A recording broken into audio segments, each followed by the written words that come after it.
Alors, Marie-Ève Mirand, on est à la Barberie pour parler de tout l'univers des microbrasseries, canettes, bouteilles. Et commençons justement par ce classique. Est-ce que c'est mieux d'utiliser une canette ou une bouteille? Qu'est-ce qui est le plus écologique entre les deux? Ce qui est le plus écologique, ce sont les bouteilles de verre, mais réutilisables. Parce qu'il existe des bouteilles de verre qu'on appelle dans notre jargon des CRU, donc des contenants à remplissage unique.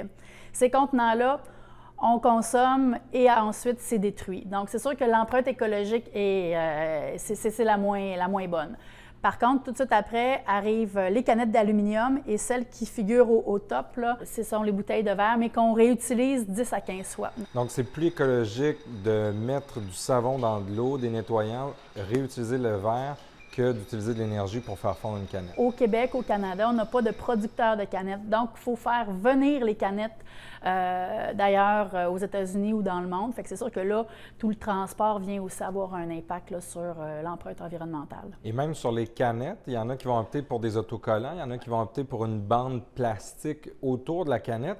Ça complique aussi le recyclage de la canette. L'impact que ça a dans tout le cycle n'est pas tout à fait identifié en ce moment-là. Il y a des travaux qui vont être en cours, notamment avec Recycle Québec là-dessus. C'est juste l'impact en termes de pureté du produit. C'est là qu'il y a des questionnements sur quel est l'impact réel de ça. Le recyclage du verre, c'est un autre gros dossier. C'est compliqué. On le recycle pratiquement pas ici au Québec. Il y a des initiatives pour le ramener à la SAQ. Vous en pensez quoi? Comme industrie de microbrasserie, on est dans un système où nos contenants sont consignés. Donc, nos contenants, eux autres, ont déjà un cycle qui est prévu où le consommateur qui achète une bouteille de bière chez un détaillant ou à la SAQ aussi, a un dépôt. Là. Et le système est prévu pour faire en sorte que le contenant revienne chez le détaillant. Donc, c'est là où c'est très important que le consommateur comprenne bien que peu importe le type de bouteille de bière, on le retourne chez le détaillant. Là où il y a des enjeux, puis c'est pas simple, on travaille vraiment fort comme industrie, c'est qu'il y a beaucoup de sortes de contenants.